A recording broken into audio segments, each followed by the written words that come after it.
Before we dive into this episode, I just want to let you know if you want to get access to episodes before anybody else, head on over to patreon.com/concerts that made us. And as a bonus, you'll get access to videos of some of the episodes and a host of other benefits. We've also teamed up with Band Builder Academy to offer you 10% off their membership. Details of both can be found in the show notes below.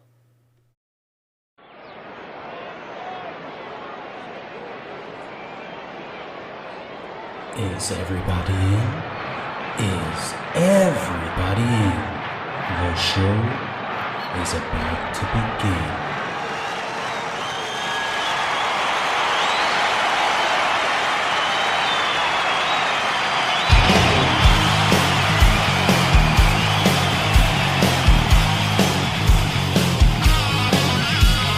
Welcome to the podcast, Concerts That Made Us.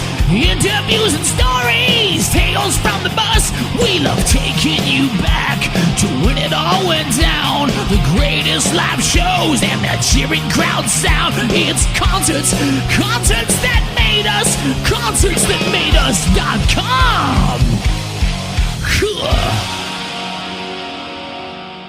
Hey, this is GAZ, and you're listening to Concerts That Made Us. This is my new track called Slow Down.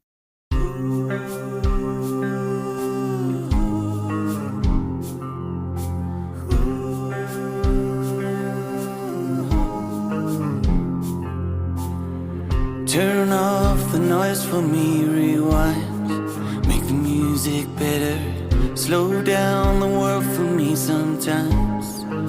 It's turning quicker. Cut back the daily news. My mind is not that clever. Shut down my daily feed, cause I'm a social quitter. Slow down. Peel your brain. Slow down until there's no more pain. Slow down. Sweet champagne. Slow down. Stop running in the fast lane. Walk down an empty street to find it feels much fuller. Madman who lost his mind, be kind. Look in your mirror, wide awake, but I'm asleep. Reminds, rest is better. Slow down the afterburn, go blind until you see the future. Slow down, heal your brain. Slow down until there's no more pain. Hold on, sweet champagne. Down, yeah.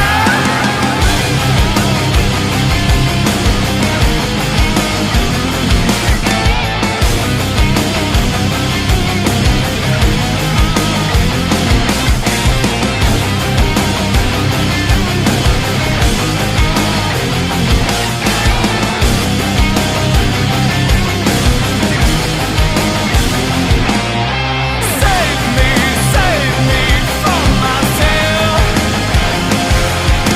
Slow me down until I'm well. Save me from your spell. Shine a light into your hair so you can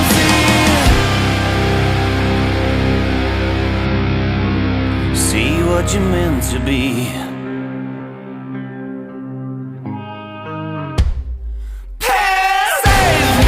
Save me from myself. Slow me down until I'm well. Save me from despair.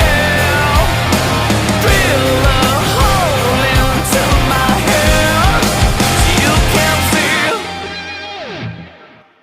Guys, you're very welcome to Concerts That Made Us.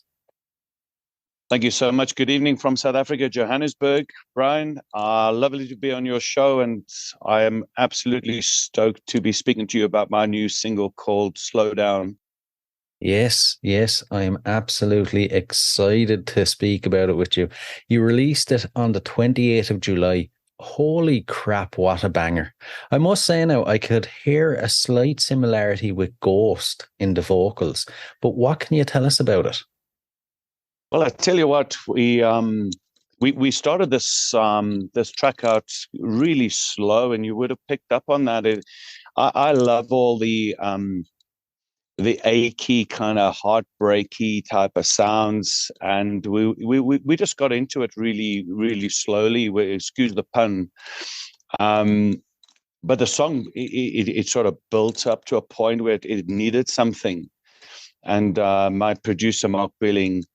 He's a South African musician and a South African Music Association award-winning producer. He said, "Right, we're going up now," and he just took it to the next level. And he kept going, and he kept going, and he kept going, and it just, I don't know, it's just turned into an absolute banger. And it was actually conceived as a soft song. Right, right. And I've read somewhere that at one stage you were getting a bit worried that the song was getting a bit too big for you. Yeah, absolutely. It comes a moment where the song grows to a point where, and hopefully the listeners read into this as the song picks up. And I had that hesitation of, can I pull this off? Can I actually do justice to this track? And that was the moment of doubt. And yeah, thank God we carried on. I took a couple of deep breaths. Mark Billing pushed the hell out of me, and we got it out. So yeah, it was a very, very strange moment in my career to get to a point where I thought this track was. I almost thought about handing it on to someone else who could do it in my head, and then we just did it and nailed it. So I'm happy we got that right. Right, right. And where does the inspiration for the track come from? You know, what's the story behind it? Well, the story is about getting out of the fast lane of our modern lives, about slowing down, reconnecting with yourself, and trying to turn off distractions like, the powerful social medias and the news and things like that distract us, and about resetting yourself and resetting your mind, rediscovering yourself and remembering who you are and who you were, and ultimately about saving yourself from yourself, if that makes any sense. Because yeah, we all run very, very busy lives, but when we slow down, just for a couple of minutes or a couple of days or a week on holiday, you start feeling normal again, man. You start feeling like a human being. You start connecting with yourself, and that's where it all stems to. The recording process then, what was that like? I hear the vocals were done in just 7 hours. The whole track was done in 7 hours, Brian. I went down to Mark Billings' studios one afternoon about I think it was just after 1 o'clock in the afternoon, and we were done by 7. And my way of writing music is probably very different to a lot of artists. I go on melodies in my head, then I start writing, and I'm one of those guys who has to come running out of the shower to send myself a voice note, man. To say, hang on, I've got a bass line here, or I've got a melody. And I sort of write the whole song in my head, and I sing it in my head as I write it. And the first time I actually vocalize the track is in the studio. Not even myself has heard myself sing it. So what comes out is very raw and very fresh. And the production process with Mark Billing is very honest. We allow each other space to go where we want to go, and that keeps it an original. It keeps it quite exciting in the studio as well, because you don't know what's next. Nothing's rehearsed, and we just let the lid of it. We just let it run.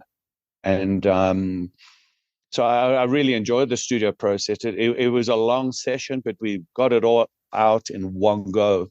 And I hate to tell this to your listeners, but I actually had bronchitis at the time I sang the song.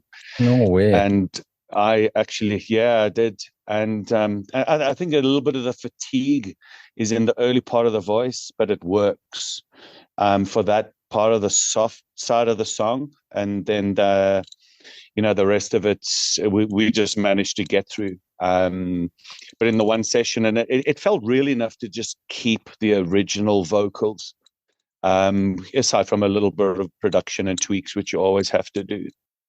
Yeah, that's quite the achievement now, singing with bronchitis, especially when you hear the track, Oh man. Exactly. Well, there you go. I think we did all right. We pulled it off, and that's a good sign of a good producer, right? Exactly. Speaking of which, what was it like trying to find the right producer, and how did you end up working with Mark Belling? So Mark and I go back some years. I never knew Mark. I knew of him when he was a famous South African musician, which he is. He's the South African Music Association winning artist as well as producer. So he was the easy go-to guy in my mind, because our kids were playing football together, and I'd be standing at the side of the field with him, talking junk about music and what he was doing and what I was doing. And I approached him one day and I said, Mark, let's get a track going. And he kind of looked me up and down and said, "Yeah, okay, GAZ, I think you've got maybe a couple of weeks left in you. Let's see what we can do with you, And, from there, the first track was born, and we've grown this solo album up to, this is the 8th track now. Slow Down is the 8th track. So the answer is I've known Mark for some time, and he was the easy go-to guy. And I think he's just so damn good. It was the easy choice. Yeah. And, you enjoyed great success as the frontman of Crush back in the 90s, but then you took a break from music. What led to you taking the break? And then to fast forward, why did 2020 feel like the right time to re-emerge? Excellent question.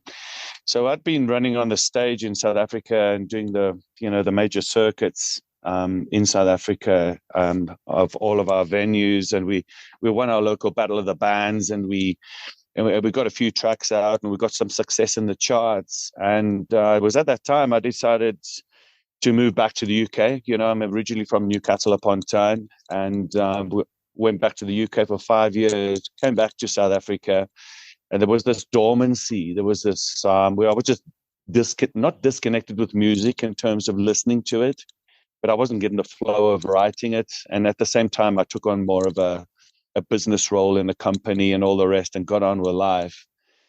And then it kind of hit me at the time of COVID. I was, sort of sitting watching these guys playing to their cell phones in their bedrooms and their sheds and garages, and I really got stimulated by that, by thinking, what, if these guys can play to their mobile phones, then I can surely start writing again, and had a bit of time, so I started.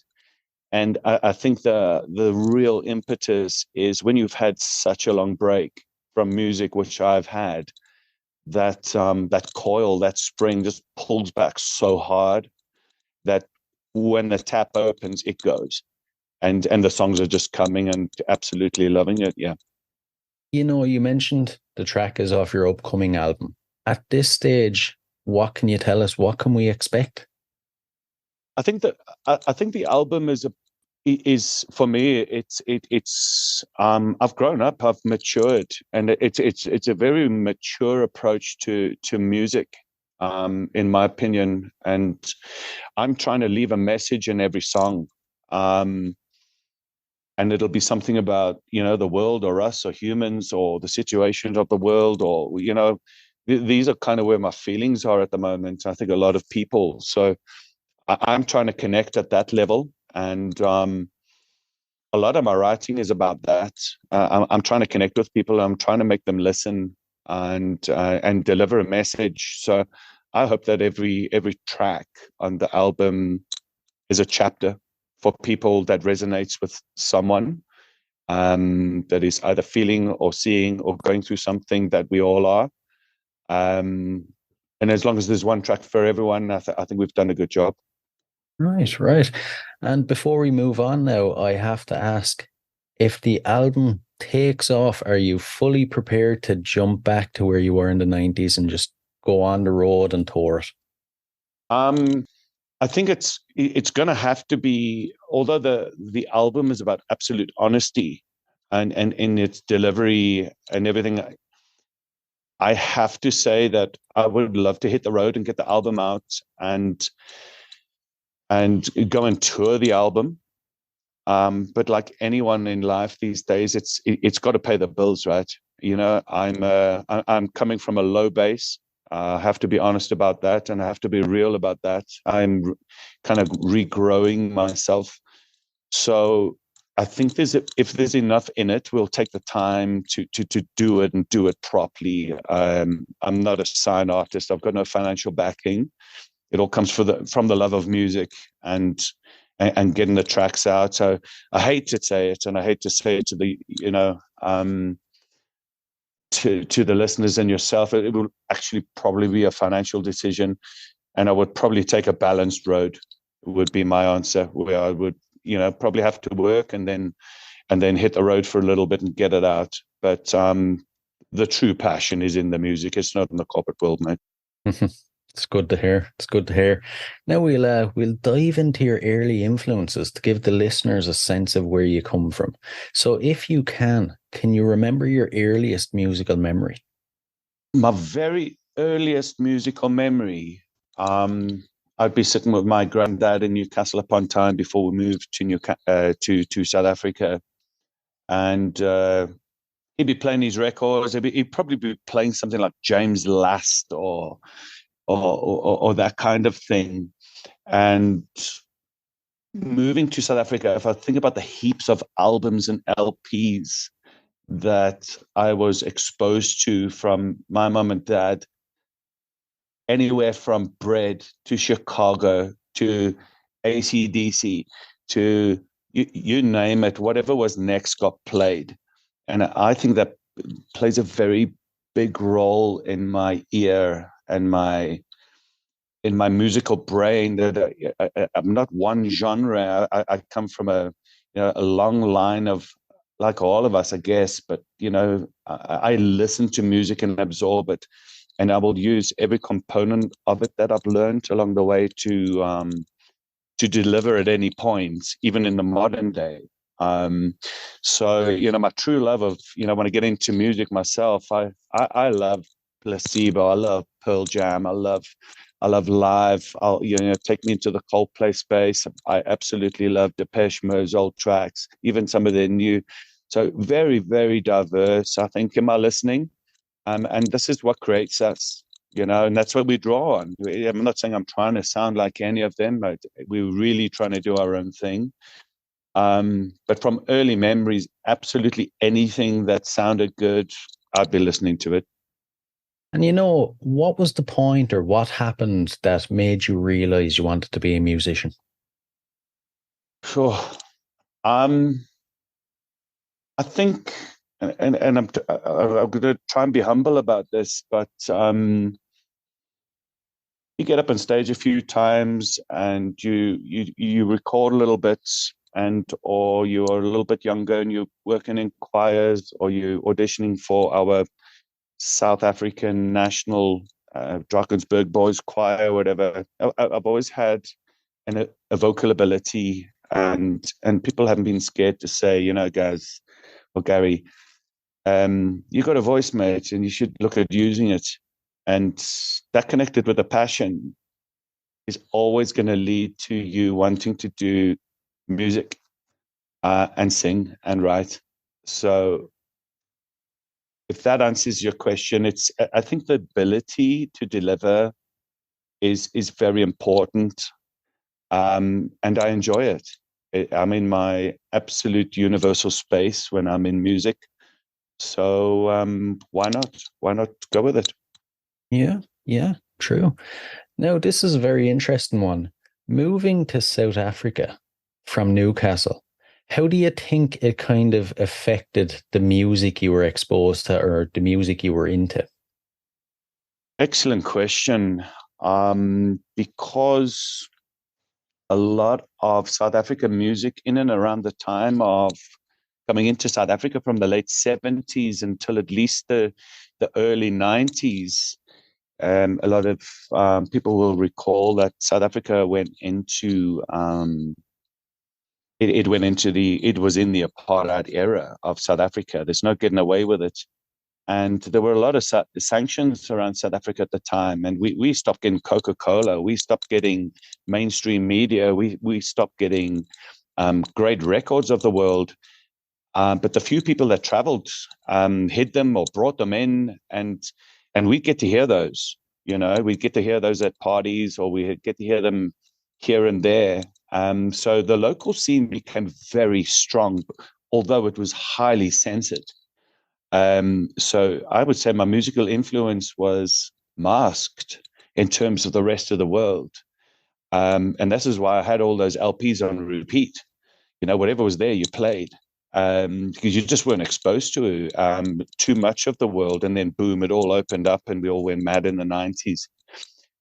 So that definitely shaped a lot of, I think, South Africans over the years. That said, the local South African scene was really, really big, and we have some very strong local artists. I'm actually, I hate to tell you this, I'm actually out at a gig right now. It's not the reason we had to struggle on the call, but I'm sitting, I'm sitting in the back room of a pub here, and I've got one of my best mates on stage at the minute who's just released an album as well. The South African music scene is very strong now, and it always has been, but it's been an underground scene that has never got out, and we just never got a lot in.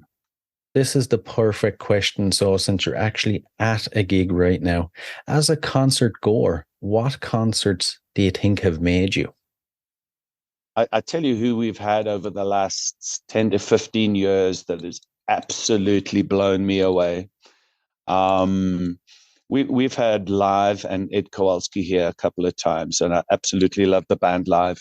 They put on such a big gig. We've had U2 here on the 360 tour some years back at 110,000 First National Bank Stadium.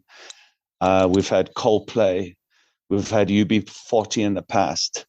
We've had Bon Jovi, and these kind of we don't get too many tours down here compared to Europe and the US. So I would say these are the kind of bands that shape that shape our scene. Because you get such limited exposure in terms of the context of the world, you get so many people going, and those bands succeed. So those are the kind of bands that have shaped me. We've certainly had the AC/DCs, and we've certainly had the Queens at Sun City as well. There's my answer. Those are the kind of bands that we go out to see that shape us. Right. Not too bad. A very good selection there. And, for any listeners that haven't caught one of your shows, what can they expect? Well, to be frank, until I finish the album, I'm not gigging. All right. The full focus is on getting the album done before the end of the year, and then getting into rehearsals, pulling a band together again. Remembering I'm a solo artist at this stage, and I think people, when we do get to put the show on, and when they do listen to the solo album, I would hesitate to say they will have a better experience, frankly, than the recorded album, in a strange way, because I don't know why, but a lot of people say I am much better live than I am on a recording. So they can look forward to that. Years ago, when you were touring and everything, is there a gig experience that you had that you would say was the best, that you maybe relive over and over again in your head? I would say 100%. Probably the Roxy Rhythm Bar, 1998, playing with Springbok New Girls, Squeal, Arapaho, Amersham, Sons of Trout, some really big South African bands. And we were thrown into the mix of that, and it was absolutely epic. I dream of getting back to those kind of scenes. And who knows? But that's probably the best night of music and sound I've ever had around me in my life. It was epic. Sounds like quite the experience. And now, if you can remember, I always ask just to give a bit of a dichotomy. What's the worst gig experience you've had, and how did you deal with it? The worst gig. Our bassist he got in big trouble with a 5-liter box of wine with his girlfriend. Right. And it was one of those big gigs, and it just didn't go well. I'll stop there. Right, right. I get you. Oh dear, yeah. You know, back in those days, it was quite a wild time, especially if you were a musician touring, playing gigs. What kind of antics did you get up to? Any wild stories you can share? Wild stories. I think it's not wild, but it is definitely something that is top of mind when we came out with back in the days of Crush, the 4-piece band. We recorded a track that got onto the modern rock chart with a very big DJ in South Africa called Barney Simon, and he was running something called the modern rock chart, and we just recorded a track, a home studio track, and it was recorded at home, and the parrot was in it, and the family dog was in it. And we rushed through to Johannesburg to the studios in Auckland Park, and we handed over the CD to him with our song called Upside Down World. And as we left, 5 minutes later, he started playing it, right? And that honestly is probably the wildest experience. If you think about the digital world now and how we send each other tracks and you listen to music, we drove 50 kilometers to deliver a CD. And 10 minutes later, we were driving home and it was on air. And that just absolutely still blows my mind. I could imagine that would really blow you away. Oh, man. And, you know, nowadays, I know you're starting off, you're doing the album, but how will you measure success when it comes to your music? Self-satisfaction, Brian. It's not going to be up. It's not going to be about the likes and the thumbs up and the loves and the sharing. It's going to be about completion. It's going to be about a challenge to myself to do this. Ticking a big box, probably from the age of a very young man, saying, one day I will do an album, and I'm on that path. And there needn't be any accolade at the end of this, other than single by single or whatever it is, that we managed to entertain a few people, that we leave some kind of legacy, that there's some memory, and that the songs are good. And this is why we're not rushing. Right. I like it. I like it. And before we dive into the last couple of questions then, what's your plans for the rest of the year? When exactly do you expect the album to be out? When do you expect to be playing it live? So in my estimation, and the taps are open, I'm receiving a lot of music from God at the moment. And it's coming so quickly at the moment that I probably can't record it quick enough. But I'd love to be done by the end of the year. Let's be honest. And I do believe that we'll probably ended up recording 14 tracks, but only 10 or 11 will have made it by the end, because of the way the album is shaping out. So I don't want to rush that and commit to a stage until it's fully done. But that would be the plan. The plan would be to finish up, to make sure the album's got structure, and then let's get a promoter behind it, and let's get some events set up, and let's see where it goes. Let's see who wants us. And if we've got to play in Southern Ireland, I'll come and see you. Brilliant. I look forward to that. I actually get a sense that when you finish the album, you're going to have enough material ready to go for album number 2. Quite possibly, but I don't know if I want the duration of another solo of another album. I think I would probably concentrate more on the singles, the way that music world is going on at the minute. I think an album it's somewhat of a selfish thing, potentially these days, because it's not entirely necessary. The world and the music world is all about singles. It's concerts that made us, but yeah, there's singles that made us as well. And so this could be one of them, being slowed down, but come the end of the album, that's just a big tick in my box. And then I think it's about delivery of one at a time. That seems to be the way to go nowadays as well, staggering the releases and just constantly keeping something out there to keep people's attention. I have to say so. And, if I look at the music cycle at the minute, you're probably looking at about 3 months.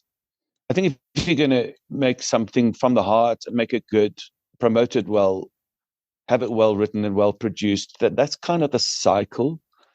So, and that's fine with me, right? I'm quite happy at that pace. I'm not chasing anything, if you're with me. I just want to put one good track out at a time. And, if it takes 4 months, so be it. If it takes 2 seconds, that's fine as well. So let's just see how it unfolds, because, the first song we wrote together was 3 hours. But the hardest song I've ever written, frankly, is Slow Down. It took me ages. I just had to have the right words. It was not about the music. It had to be lyrically strong. So you just got to give it the breathing space to make sure that you're happy, because no one wants to put something out and say, well, we just did it and we did it in a rush. We did it and we meant it and it was the best we had, is much more powerful and much easier to live with. Yeah, definitely. Right, we'll dive into the last couple. They're random, but I'm interested to see your answers. If you could see any performer from history in concert for one night only, who would it be? I probably would go with, and it's going to sound interesting to you, I would probably go to a David Bowie concert. I've never seen him. I've never seen Bowie. I've never seen The Night.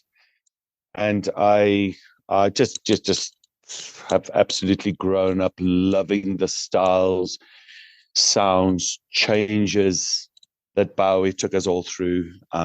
So I think for me, I'd probably go Bowie. Can't argue with that. That would be one hell of a night.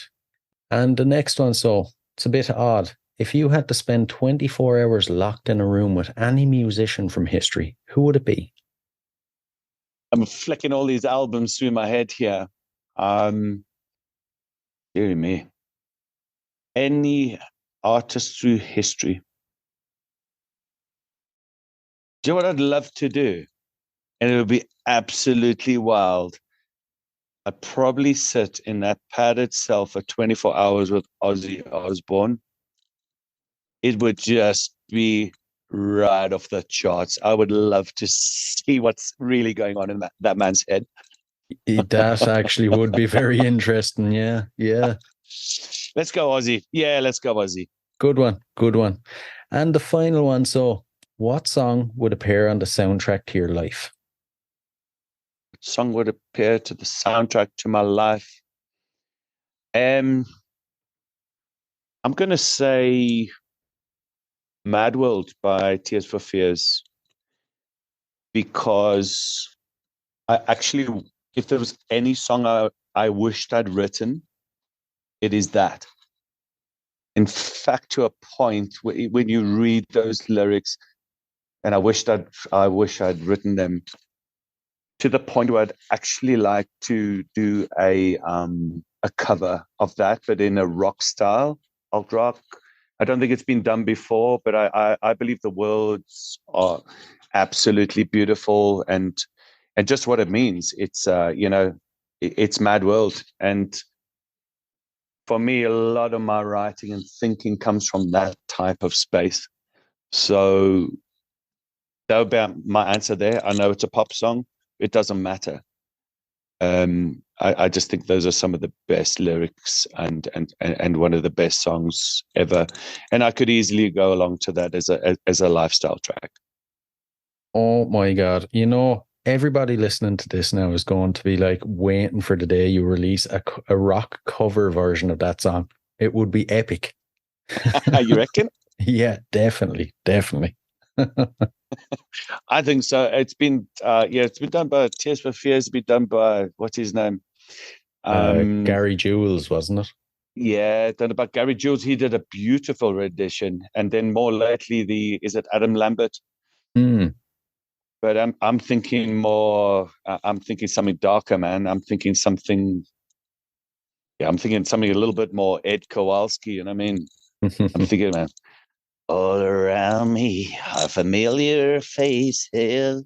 That kind of vibe, man. You know, Yeah, get some out there. Yeah. Be very good. Be very good. Well, I'll be personally looking forward to it anyway. Listen, Gaz, it's been an absolute pleasure. Thanks a million for jumping on.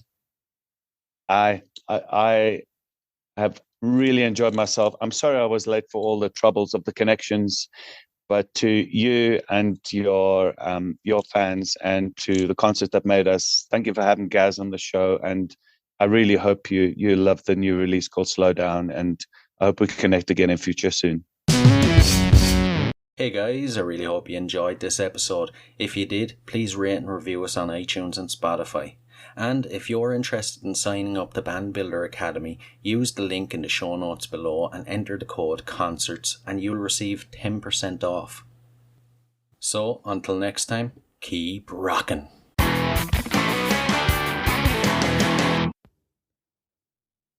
Hey, what are you guys still doing here? The show's over. It's over. You can go home. Go on. We'll see you next time. We'll be here. Bye.